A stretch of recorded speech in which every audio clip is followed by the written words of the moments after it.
तो फ्रेंड्स, बहुत बहुत स्वागत है आपका प्रीति पटेल क्लासेस पर। आज हम प्रीवियस ईयर क्वेश्चन करेंगे जो पिछली परीक्षाओं में पूछे गए हैं। मोस्ट इम्पॉर्टेंट क्वेश्चन है। इससे पहले मैंने 330 क्वेश्चन तक इससे पहले वाली वीडियो में करवा दिए हैं, तो आप उनको जाकर ज़रूर देखिएगा। मोस्ट इम्पॉर्टेंट क्वेश्चन है, सारे ही एग्ज़ाम में आए हुए क्वेश्चन है, अच्छे लेवल के क्वेश्चन हैं, तो आप पहले उनको जाकर देखिएगा। चैनल को सब्सक्राइब जरूर कीजिएगा, क्योंकि आप चैनल फिर ढूंढते रह जाएंगे कि हम कहाँ पर हमने प्रीवियस ईयर क्वेश्चन करे थे। आप सब्सक्राइब करना भूल जाते हैं, इसलिए चैनल को सब्सक्राइब जरूर कीजिएगा। चलते हैं नेक्स्ट क्वेश्चन की तरफ, देखते हैं। 331, सर्वव्यापी एक कुम्हार, जाकी महिमा आर न पार, हिंदू तुर्क एकई करता, एकई ब्रह्मा सबन का भरता।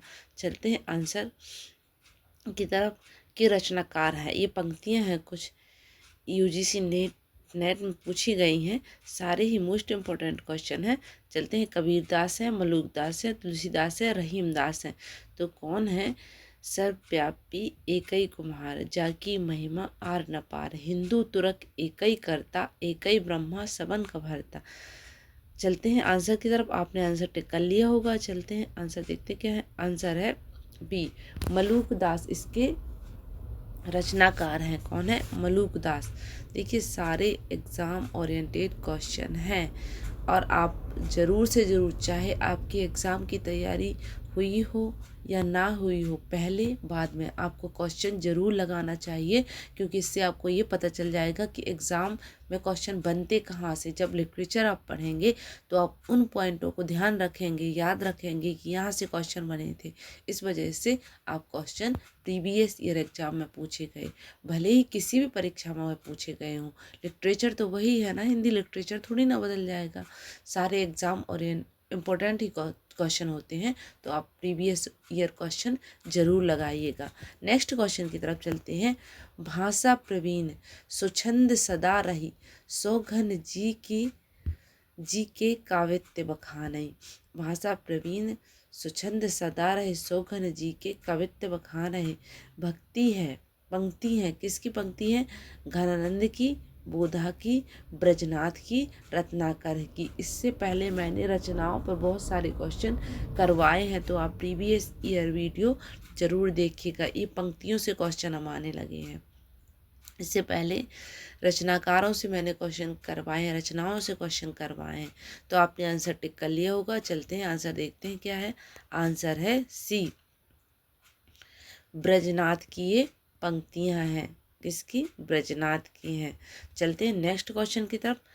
अपने यहाँ संसद ऐसी घानी है, जिससे आधा तेल आधा पानी है। चलते हैं देखते हैं कौन है इसके रचनाकार। केदारनाथ से, धूमेल, लीलाधर जुगड़ी, राजेश जोशी। अपने यहाँ संसद ऐसी घानी है, जिसमें आधा तेल आधा पानी है, के लेखक कौन है? चलते हैं आंसर देखते क्या है। आंसर है धूमिल। धूमिल ने वही ये संसद की पंक्तियाँ लिखी हैं, जिसको पढ़कर लोग धुआं धुआं हो गए। अपने यहाँ संसद ऐसी घानी है, ऐसी घानी है, जिसमें आधा तेल आधा पानी है। तो संसद के बारे में किसने लिखा है? धूमिल ने लिखा है। नेक्स्ट क्वेश्चन की तरफ चलते हैं। कविता में मुक्त छंद का प्रयोग किसने आरंभ किया? मुक्त छंद में मोस्ट इम्पोर्टेंट क्वेश्चन है, कई बार एग्जाम में पूछा गया है कि मुक्त छंद में किसने रचनाएं की हैं? निराला ने, केदारनाथ ने, पंत ने, भवानी प्रसाद मिश्र ने। तो चलते हैं आंसर देखते क्या है। मुक्तक छंद में रचना की है ए, निराला जी ने मुक्तक छंद में रचनाएं की हैं। आपको याद रखना है कि जो निराला थे, बहुत ही मुक्त दिल के थे, बहुत ही मुक्त रचनाएं करते थे। निराली ही रचनाएं करते थे। कैसी रचनाएं थी उनकी? मुक्त रचनाएं थी। चलते हैं नेक्स्ट क्वेश्चन की तरफ।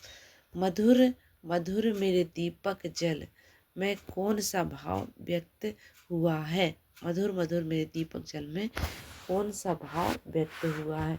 चलते हैं ऑप्शन देखते हैं क्या है। ऑप्शन है श्रृंगार, मधुर, करुणा, विरह और रहस्य। मधुर मधुर मेरे दीपक जल में कौन सा भाव है? श्रृंगार भाव, करुण, विरह, विरह और रहस्य। चलते हैं आंसर देखते हैं क्या है। आंसर है डी, विरह भी है और रहस्य भी है। चलते हैं नेक्स्ट क्वेश्चन की तरफ। हिमाद्री तुंग भृंग हिमा हिमाद्री तुंग श्रृंग से क्या है। क्या हिमाद्री तुंग श्रृंग से क्या है। प्रेम गीत है, शोक गीत है, हास्य गीत है, प्रणय गीत है। तो प्रेम गीत वह गीत होता है जो प्रेम पर लिखा जाता है, शोक गीत दुख पर लिखा जाता है, हास्य गीत हंसी पर लिखा जाता है और प्याण गीत प्रणय पर लिखा जाता है, मिलन पर लिखा जाता है। चलते हैं देखते हैं आंसर की तरफ। सी, प्रयाण गीत है माद्री तुंग श्रृंग से। तो ये क्या है, प्रयाण गीत है। नेक्स्ट क्वेश्चन की तरफ चलते हैं। जी हाँ हुजूर मैं गीता बेचता हूँ। मोस्ट इम्पोर्टेंट पंक्तियाँ हैं। जी हाँ हुजूर मैं गीत बेचता हूँ। जी हाँ हुजूर मैं गीत बेचता हूँ किस कविता की पंक्तियाँ, क्योंकि इससे पहले भी ये क्वेश्चन आए हुए हैं। तो आप बताइएगा। मोस्ट इम्पोर्टेंट पंक्तियाँ हैं, आपको याद भी रखना है। रोटी, उषा, स्वदेशी, शासक, गीत फरोश। किस कविता की पंक्तियाँ, मतलब कौन सी कविता आपसे पूछा है, रचनाकार नहीं पूछा है। कौन सी कविता है। जी हाँ हुजूर मैं गीत बेचता हूँ। चलते हैं आंसर की तरफ। आंसर है डी, गीत फिरोज। बहुत ही आसान ट्रिक से आप याद रख सकते हैं। इसमें भी गीत आ रहा है, इसमें भी नाम भी गीत फरोश है कविता का। तो गीत फरोश का जी हाँ हुजूर मैं गीत बेचता हूँ। नेक्स्ट क्वेश्चन की तरफ चलते हैं। जनतंत्र का जन्म किस कवि की रचना है। जनतंत्र का जन्म किस कवि की रचना है। महादेवी वर्मा, शमशेर बहादुर शाह, दिनकर, धूमिल। तो जनतंत्र किस कवि की रचना है। चलते हैं आंसर देखते क्या है। आंसर है सी, दिनकर की। जनतंत्र का जन्म किस कवि की रचना है। सी, जनतंत्र का जन्म दिनकर की रचना है। पूरा नाम आप जरूर बताइएगा। दिनकर का पूरा नाम क्या है। रामधारी से दिनकर। इनमें से कौन सा आंचलिक कथाकार है। तीसरी चौथी बार ये क्वेश्चन रिपीट हुआ है। गांठ बांध लो इस क्वेश्चन के लिए, आपको जरूर याद होना चाहिए, क्योंकि इससे पहले जो क्वेश्चन किए हैं उसमें भी आंचलिक क्वेश्चन आंचलिक कथाकार से क्वेश्चन बना है। प्रेमचंद हैं, जयशंकर प्रसाद हैं, कमलेश्वर। देखिए 339 क्वेश्चन हमने किए हैं, जिसमें तीसरी बार ये क्वेश्चन यहाँ पर आया है। प्रेमचंद है, कमलेश्वर हैं, जयशंकर प्रसाद हैं, फणीश्वरनाथ रेणु हैं। तो आंचलिक कथाकार आपसे पूछा गया है। चलते आंसर देखते हैं। आंसर डी, फणीश्वरनाथ रेणु है। ऐसे याद कर लीजिए ट्रिक से। आंचल कैसा है, फटा हुआ है। तो फणीश्वरनाथ का आंचल कैसा है, फटा हुआ है। ऐसे करके आंचलिक कथाकार से आप कनेक्ट कर सकते हैं फणीश्वरनाथ रेणु से। एक एक सेंटेंस में अगर एक एक जो इम्पोर्टेंट रचनाएं हैं उनको अगर एक एक सेंटेंस बना के इमेज बना के आप दिमाग में रख लेंगे, तो कभी भी ऑप्शन अगर आपको देखेंगे तो ऑब्जेक्टिव टाइप के क्वेश्चन में तो आप कभी भी आंसर नहीं भूलेंगे। इतनी मैं आपको गारंटी ले रही हूँ। और सारे अगर प्रीवियस ईयर क्वेश्चन कर लिए तो आप बहुत सारा पढ़ने से बच जाएंगे। जो ढेर सारा पढ़ते हैं, हम कहीं से भी कुछ भी पढ़ रहे हैं, हमको नहीं पता, आप क्वेश्चन लगाइए प्रीवियस ईयर, फिर जाके आप हिंदी लिटरेचर की बुक उठाइए, आप पढ़ेंगे तो आपको वह इम्पोर्टेंट बिंदु याद रहेंगे कि ये यहाँ से क्वेश्चन बने थे। उस चीज़ को दिमाग में रखना है। चारों क्वेश्चन, चारों ऑप्शन को दिमाग में रखना है कि वहाँ से क्वेश्चन ना बन जाए पंक्तियों से। जैसे जयशंकर प्रसाद हैं, प्रेमचंद हैं, कमलेश्वर हैं, ये तीनों ही इम्पोर्टेंट रचनाकार हैं। तो इनसे क्वेश्चन बन सकते हैं, मतलब उनके इर्द गिर्द भी आपको क्वेश्चन, जैसे फणीश्वरनाथ रेणु से, उनकी रचनाएं से, उनकी इम्पोर्टेंट रचना आप याद रखिए, क्योंकि 3 बार उनसे क्वेश्चन आंचलिक उपन्यासकार हैं, कहानीकार हैं, उनसे क्वेश्चन बन चुका है। तो आप उनकी जो आंचलिक कहानियां हैं उनको ज़रूर याद रखिएगा, उनका नाम याद रखिएगा। इस तरीके से आप अगर एग्ज़ाम की तैयारी करेंगे तो 100% आप सफल हो जाएंगे। चलते हैं क्वेश्चन की तरफ। नेक्स्ट क्वेश्चन देखते हैं। सरकार मौज बिहार एक घड़ी एक लंबे दुखपूर्ण जीवन से अच्छी है। सरकार एक मौज बहार सरकार एक मौज बहार सरकार मौज बहार की एक घड़ी लंबे दुखपूर्ण जीवन से अच्छी है। सरकार मौज बहार की एक घड़ी एक लंबे दुखपूर्ण जीवन से अच्छी है, किस कहानी के पात्र का कथन है। देखिए कथन भी पूछे गए हैं, आपको कहानी के पात्र भी, जो मोस्ट इम्पोर्टेंट कहानियां हैं, फेमस कहानियां हैं, उनके पात्र आपको याद रखना है। पंच परमेश्वर, सुभान खां, दो कलाकार, मधुआ। तो देखते हैं आंसर की तरफ। आंसर क्या है? आंसर आंसर तो यहाँ पर आंसर इसका डी है, मधुआ। मधुआ कहानी की ये पंक्तियां हैं। चलते हैं नेक्स्ट क्वेश्चन की तरफ चलते हैं। दिल्ली में एक मौत किस कहानीकार की रचना है? दिल्ली में एक मौत किस कहानीकार की रचना है? चलते हैं मोहन राकेश, भीष्म साहनी, कमलेश्वर, निर्मल वर्मा। तो चलते हैं आंसर देखते क्या है। आंसर है सी, कमलेश्वर। दिल्ली में एक मौत किसकी? कमलेश्वर की रचना है। पंक्तियां आप ट्रिक के थ्रू याद रख लीजिए कि कमलेश्वर ने दिल्ली में एक मौत देखी। किसने? कमलेश्वर ने, कमल ने। ऐसा कुछ ट्रिक बना के याद रख लीजिए, दिमाग में इमेज भी बनाइए उसकी, जो वाक्य आपने बोला है, जो सेंटेंस आपने बोला है। वापसी कहानी में किस पात्र की वापसी की जिक्र हुई है? मोस्ट इम्पोर्टेंट कहानी है वापसी कहानी, आपको उसके पात्र भी याद रखना है। गणेश, अमर, नरेंद्र, गजाधर, बाबू। तो आप देखिए वापसी इसकी पात्र से, इसके कैरेक्टर से क्वेश्चन आ गए हैं।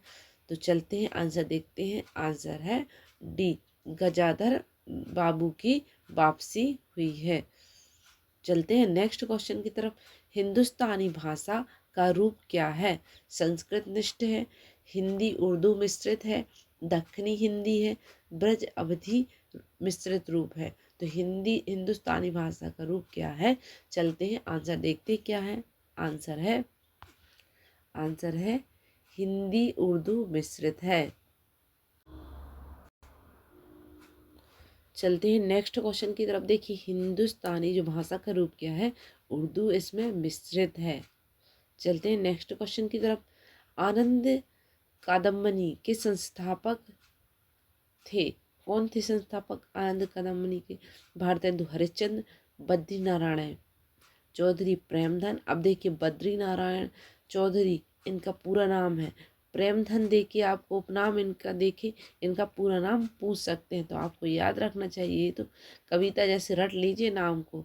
हरिऔध हैं, प्रेमधन है, पंत है, निराला है, इनके पूरे नाम और इनके उपनाम आपको याद होना चाहिए। तो बद्री नारायण चौधरी प्रेमधन। बद्रीनाथ जी से हम बहुत प्रेम करते हैं। बद्रीनाथ जानते, भगवान बद्रीनाथ। बद्री नारायण चौधरी प्रेमधन। आनंद कादम्बनी के संस्थापक कौन थे? आनंद कादम्बनी के संस्थापक। चलते हैं आंसर देखते क्या है। आंसर है बी, बद्री नारायण चौधरी प्रेमधन। आनंद से रहते हैं कहाँ पर? कादम्बनी में। आनंद कादम्बनी के संस्थापक बद्री नारायण चौधरी प्रेमधन थे। चलते हैं नेक्स्ट क्वेश्चन की तरफ।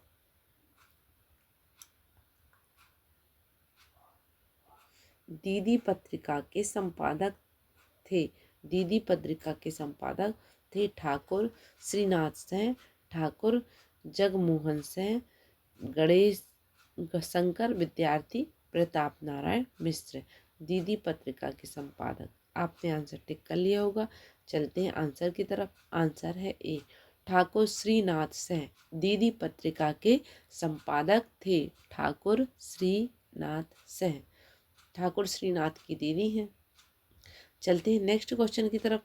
इनमें से कौन सी रचना कुंवर नारायण की है? पथिक, मगध, बाजटवा के बहाने, पहाड़ पर लालटेन। कुंवर नारायण की रचनाएं भी आपको याद रखना है, और ये भी याद रखना है कि कुंवर नारायण कौन से कवि थे? प्रगतिवादी थे, प्रयोगवादी थे, छायावादी थे, या फिर ये किस कवि की रचना है? तो आपको पहले बताइए कुंवर नारायण की पथिक, मगध, बाजसवा के बहाने और पहाड़ पर लालटेन। चलते हैं आंसर की तरफ। आंसर है बी, बाजसवा के बहाने कुंवर नारायण की रचना है। तो आप मुझे बताइए, कुंवर नारायण प्रगतिवादी हैं या प्रयोगवादी हैं। चलते हैं नेक्स्ट क्वेश्चन की तरफ। लड़ाई के नाटककार हैं सर्वेश्वर दयाल सक्सेना, उपेंद्र अस्क, रामकुमार वर्मा, मोहन राकेश। तीनों ही इम्पोर्टेंट रचनाकार हैं, तो आप इनको जरूर इनके बारे में पढ़ के जाइएगा। लड़ाई के नाटककार हैं। चलते हैं आंसर की तरफ। आंसर है ए, सर्वेश्वर दयाल सक्सेना।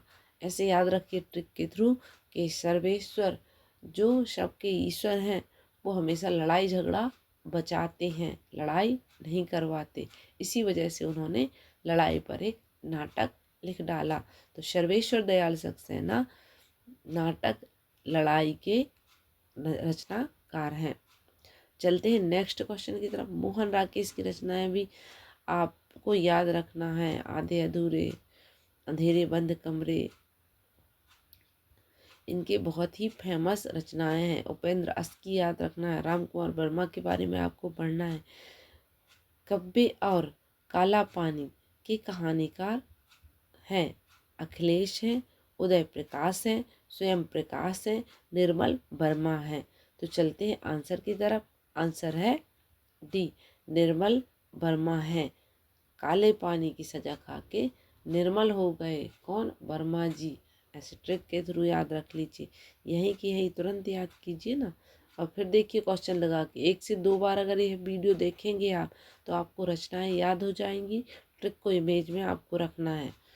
जन गण मन अधिनायक जय हे, प्रजा विचित्र तुम्हारी है, भूख भूख चिल्लाने वाली अशुभ मंगलकारी है।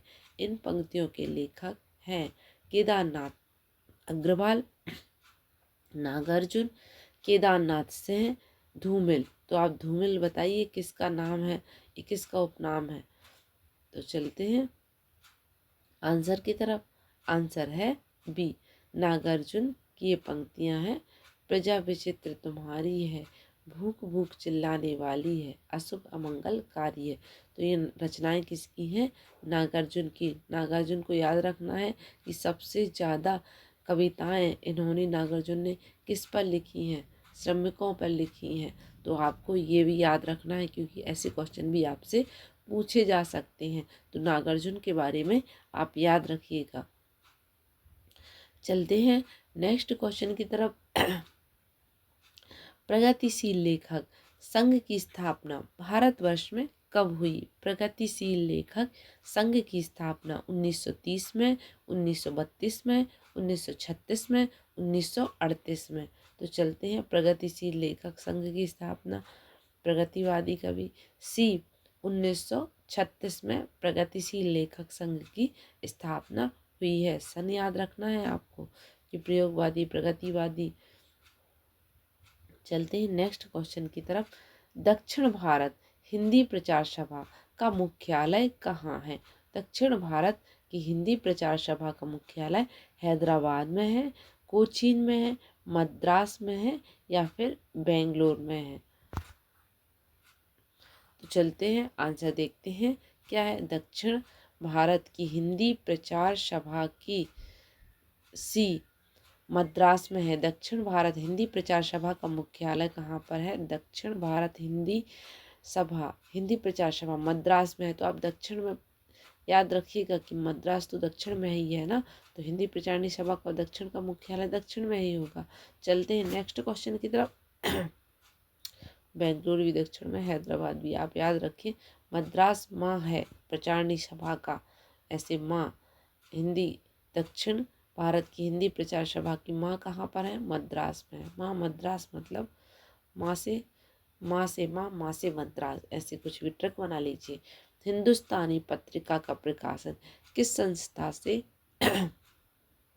हिंदुस्तानी पत्रिका का प्रकाशन किस संस्था ने प्रारंभ किया था? हिंदुस्तानी अकादमी, हिंदी साहित्य अकेडमी, हिंदी साहित्य सम्मेलन, केंद्रीय हिंदी संस्थान। तो हिंदुस्तानी पत्रिका का प्रकाशन किस संस्था ने प्रारंभ किया था? आपने आंसर टिक कर लिया होगा।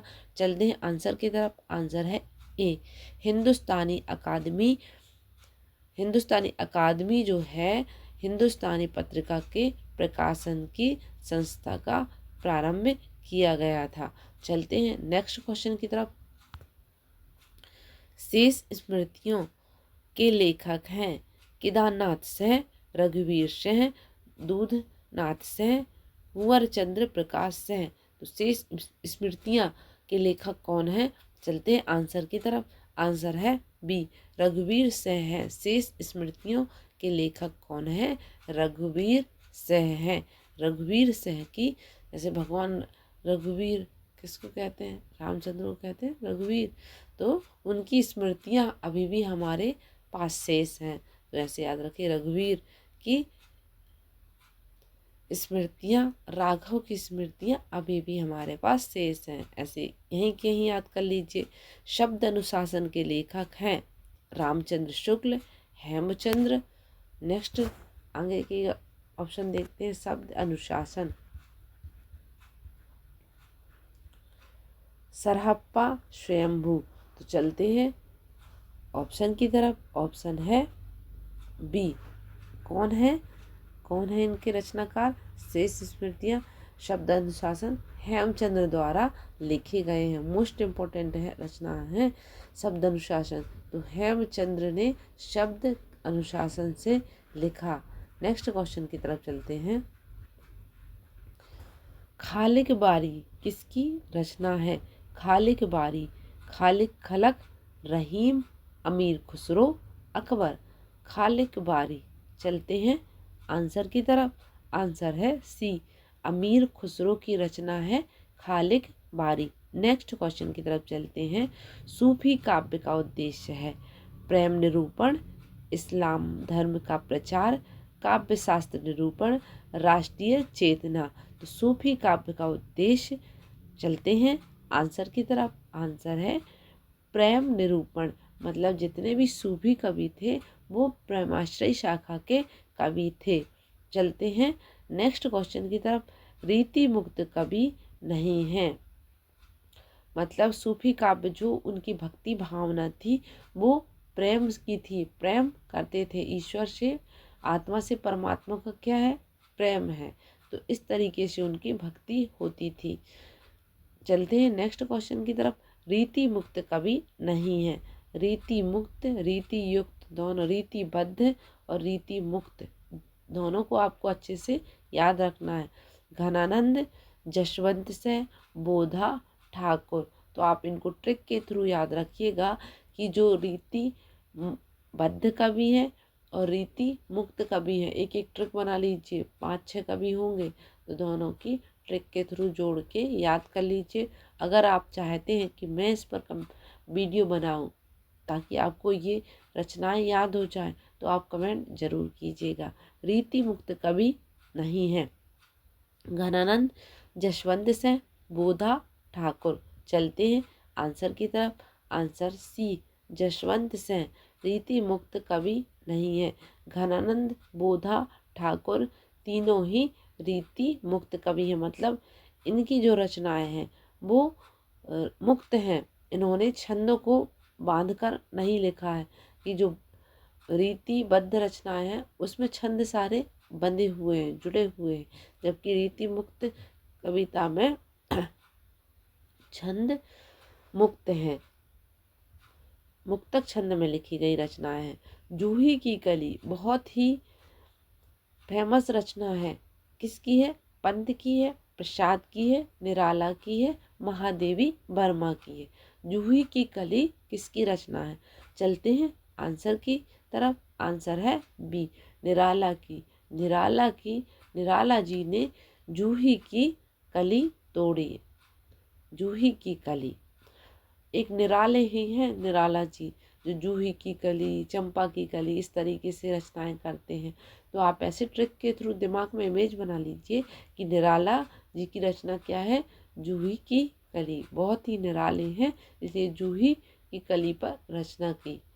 चलते हैं नेक्स्ट क्वेश्चन की तरफ, क्योंकि ये प्रकृति प्रेमी कवि थे, प्रकृति की चीज़ों पर ज़्यादा अपनी रचनाएं करते थे।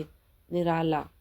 चलते हैं, क्योंकि ये क्वेश्चन भी आपसे पूछा जाएगा कि प्रकृति प्रेमी, प्रकृति पर सबसे अधिक रचनाएं किसने की। हालावाद के प्रवर्तक का नाम है नरेंद्र शर्मा, रमेश्वर शुक्ल अंचल, हरिवंश राय बच्चन, जगदीश गुप्त। हालावाद के प्रवर्तक का नाम है, देखिए, हरिवंश राय बच्चन या अमिताभ बच्चन के पिताजी हैं, जो एक कवि थे। चलते हैं आंसर की तरफ। आंसर है डी, हरिवंश राय बच्चन हालावाद के प्रवर्तक का नाम है। क्या नाम है? हरिवंश राय बच्चन। कौन है ये? अमिताभ बच्चन के पिताजी हालावाद के प्रवर्तक हैं। चलते हैं नेक्स्ट क्वेश्चन की तरफ। तुम विद्युत बन जाओ, आओ पाहुन मेरे नैनों पर पग धर धर। पंक्ति। तुम विद्युत बन आओ पाहुन मेरे नैनों पर पग धर धर। पंक्ति है, किसकी पंक्ति है? महादेवी वर्मा की, श्री नरेश मेहता की, मीरा की, लालधर से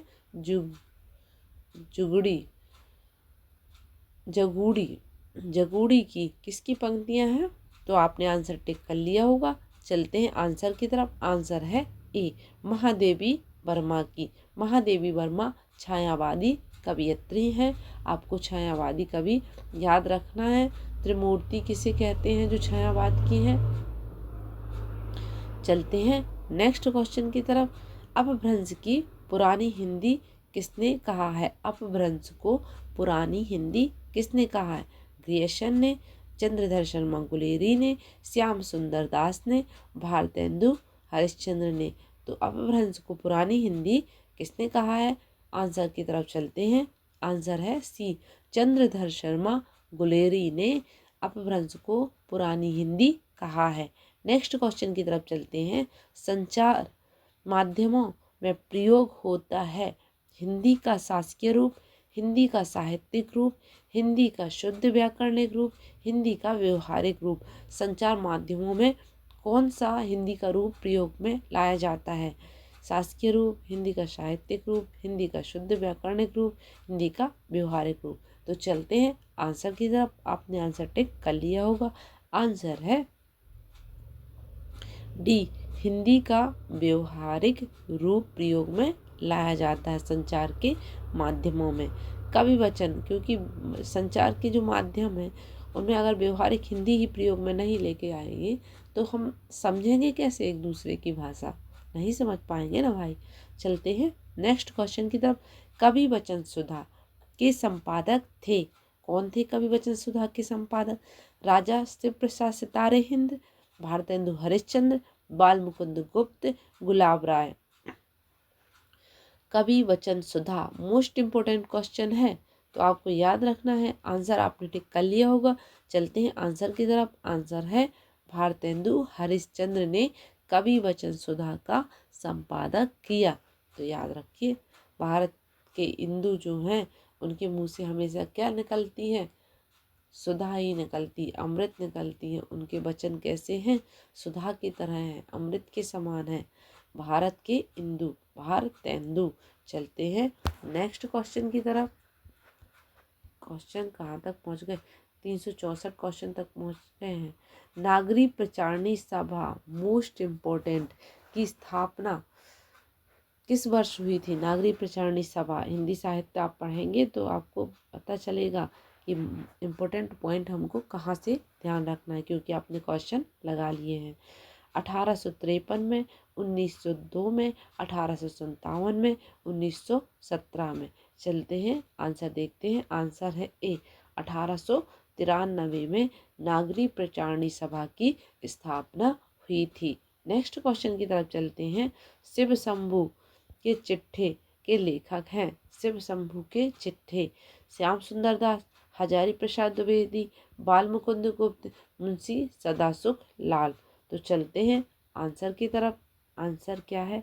आंसर है बी, बाल मुकुंद गुप्त शिव शंभू के चिट्ठे के लेखक हैं। याद रखिए, बाल मुकुंद, भगवान बाल मुकुंद को देखने शिव शंभू गए थे ना। बाल मुकुंद कौन?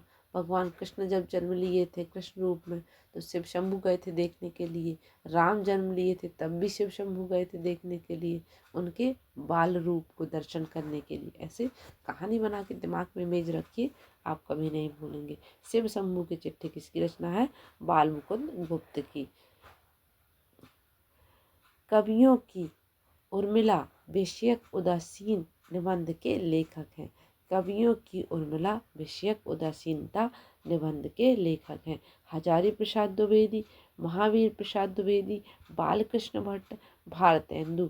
कवियों की उर्मिला विषयक उदासीनता निबंध के लेखक हैं। मतलब उर्मिला के विषय में जितनी भी रचनाएं की गई हैं उनके विषय में उनकी उदासीनता पर ये है कि उर्मिला ने भी तो बहुत बड़ा त्याग किया था, जो लक्ष्मण की पत्नी थी, लेकिन उनके बारे में किसी ने कुछ नहीं लिखा, क्योंकि वो तो 12 साल बिना पति की रही थी ना, तो सीता जी से बड़ा त्याग तो उनका हुआ, लेकिन उनके प्रति रचनाकार क्यों उदासीन है? तो बहुत सी फिर इसके बाद भी उन पर रचनाएं हुई थी। तो ये निबंध किसने लिखा है? हजारी प्रसाद द्विवेदी ने, महावीर प्रसाद द्विवेदी ने, बालकृष्ण भट्ट ने, भारतेंदु ने। तो चलते हैं आंसर की तरफ। आंसर सी, महावीर प्रसाद द्विवेदी ने लिखा है ये निबंध। क्या? उर्मिला कवि की उर्मिला विषयक उदासीनता, कवियों की उर्मिला विषयक उदासीनता। चलते हैं महावीर प्रसाद द्विवेदी ने, महावीर है भाई, ऐसी चीज़ों पर ध्यान देंगे ना तो ऐसे याद रख लीजिए, उर्मिला विषयक उदासीनता। चलते हैं नेक्स्ट क्वेश्चन की तरफ। अधिकार सुख कितना मादक किंतु सराहनीय है, पंक्ति प्रसाद के किस नाटक से है? अधिकार सुख कितना मादक किंतु सराहनीय है। आप टेंशन मत लीजिए कि ये पंक्ति है तो हमको याद नहीं होंगी। आप 1 से 2 बार हिंदी जैसी चीज़ 1 से 2 बार टिक बना के इमेज रख के 1 से 2 बार वीडियो देखिए आप, तो आपको ज़रूर याद हो जाएंगे इंपॉर्टेंट क्वेश्चन और उनकी पंक्तियाँ। तो आप बिल्कुल चिंता मत कीजिए, बस इमेज बना के दिमाग में रखते जाइए और अपने दिमाग पर भरोसा रखिए। एग्ज़ाम हॉल में जैसे ही ऑब्जेक्टिव देखेंगे, टेंशन रहती है लिखने की कि खुद से हमको लिखना है, तो लिखने में भले ही दिक्कत हो जाए, लेकिन ऑब्जेक्टिव अगर दिख गए तो हमको ट्रिक के थ्रू जरूर याद रह सकता है। तो अधिकार सुख कितना मादक कितना सराहनीय है, इसकी पंक्तियां हैं। आंसर की तरफ चलते हैं। आंसर है डी, स्कंदगुप्त की ये पंक्ति हैं। अधिकार सुख कितना मादक किंतु सराहनीय है। नेक्स्ट क्वेश्चन की तरफ चलते हैं। अष्टछाप के कवियों में प्रथम नियुक्त कीर्तनकार कवि कौन थे? अष्टछाप के कवियों में पूछा गया है आपसे, क्योंकि ये क्वेश्चन अच्छे लेवल के क्वेश्चन हैं। तो आपके क्वेश्चन में अगर आप कोई लेवल का एग्ज़ाम दे रहे हैं तो ये तो आपके लिए बहुत ही इम्पोर्टेंट है, लेकिन आप नहीं भी दे रहे हैं तब भी कम से कम 3 से 4 क्वेश्चन अच्छे लेवल के हर एग्ज़ाम में बनता है, जो सिलेक्शन करवाता है। अगर आपने गहराई से पढ़े हो तो आपका सिलेक्शन होगा, नहीं तो 50% नंबर तो सभी लोग लेके आ जाते हैं। बारी आती है 50% से ऊपर, कम से कम 60 और 70%, और 70% के भी जो ऊपर क्वेश्चन आते हैं वो लेवल के क्वेश्चन आते हैं। मतलब जिसने डीप से पढ़ा है वही उनको कर पाएगा और वहीं तक आपको पहुंचना है। मतलब आपकी तैयारी ऐसी होनी चाहिए कि आप उन 80% लोगों में आ सको, वो गहराई वाले क्वेश्चन कर सको, ताकि आपका सिलेक्शन हो जाए और आप उनसे हटके पढ़ रहे हो। किनसे? जिनकी तैयारी 50 से 60% तक रहती है। आपको 80% अपनी तैयारी करना है। चलते हैं नेक्स्ट क्वेश्चन की तरफ। तो चलते हैं इसी का आंसर देखते हैं। आंसर सी है, सूरदास अष्टछाप के कवियों में प्रथम नियुक्ति कीर्तनकार कवि थे। मतलब सूरदास जो हैं नियुक्त कीर्तनकार थे अष्टछाप के कवियों में। नेक्स्ट क्वेश्चन की तरफ चलते हैं। जायसीकृत पद्मावत है पुराण काव्य, धर्म काव्य, रूपक काव्य, चंपू काव्य। तो जायसीकृत पद्मावत, जायसी की पद्मावत से कई बार क्वेश्चन पूछे गए हैं, तो आप अच्छे से इसको पढ़ के जाइए। इसके इर्द गिर्द कोई भी क्वेश्चन आपसे छूटना नहीं चाहिए।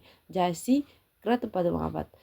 आंसर की तरफ चलते हैं। आंसर सी रूपक काव्य है। जायसीकृत पद्मावत जो है कौन सा काव्य है? रूपक काव्य। क्योंकि देखिए परीक्षा भी अच्छे लेवल की, इसलिए क्वेश्चन भी आपको लेवल के ही मिलेंगे। अभी तक आपको इससे पहले ऊपरी ऊपर पूछा गया था कि पद्मावत किसकी रचना है, जायसी ने क्या रचा है, ऊपर ऊपर। लेकिन अब देखिए पद्मावत की जायसीकृत, यहाँ पर क्या पूछा? जायसीकृत पद्मावत है, क्या है, कौन सा काव्य है? पुराण काव्य है, धर्म काव्य है, चंपू काव्य है, रूपक काव्य है। तो आपको चंपू काव्य से भी बहुत सारे क्वेश्चन बनते हैं। तो आपको याद होना चाहिए कि चंपू काव्य क्या है, इसमें किस तरीके की रचनाएं की जाती हैं। तो चलते हैं नेक्स्ट क्वेश्चन की तरफ। एक कितने 369 क्वेश्चन हो गए हैं, 370 तक करेंगे, इसके बाद हम नेक्स्ट वीडियो में पूरा करेंगे इसको। बसो मेरे नैनन में नंदलाल किसकी पंक्तियां हैं? बहुत ही फेमस पंक्तियां हैं। बसो मेरे नैनन में नंदलाल। चलते हैं सूरदास, मीराबाई, नंददास, कृष्णदास तीनों ही कृष्ण भक्ति कवि है। तो आपको बताना है कि पंक्तियां किसकी हैं। मीराबाई, सूरदास तीनों ही कृष्ण भक्त हैं। चलते हैं आंसर की तरफ। आंसर है सी मीराबाई की हैं। बसो मेरे नैनन में नंदलाल मीराबाई की ये पंक्तियां हैं। बहुत ही फेमस पंक्तियां हैं, आपको याद ऐसे ही रह जाएंगी। तो वीडियो अच्छा लगा हो तो चैनल को सब्सक्राइब जरूर कीजिएगा, क्योंकि नेक्स्ट वीडियो अगर आप तक पहुंच सके इसके लिए आपको सब्सक्राइब जरूर करना होगा। नहीं तो यह वीडियो आप तक नहीं पहुंच पाएंगे, चैनल कहाँ गुम हो जाएगा, आप नहीं ढूंढ पाएंगे। इसे सब्सक्राइब जरूर कीजिएगा, लाइक जरूर कीजिएगा। Thank you for watching. अगर आप हिंदी ग्रामर की तैयारी कर रहे हो, हिंदी ग्रामर अगर आपके सिलेबस में है, तो हिंदी के प्रीवियस ईयर एग्जाम के सारे क्वेश्चन मैंने इसी चैनल पर डाले हुए हैं। साथ ही ट्रिक के थ्रू संधि, समास, संज्ञा, सर्वनाम सबको करवाया है। तो आप उनको जाकर जरूर देखिएगा अगर हिंदी ग्रामर आप पढ़ रहे हो। Thank you for watching.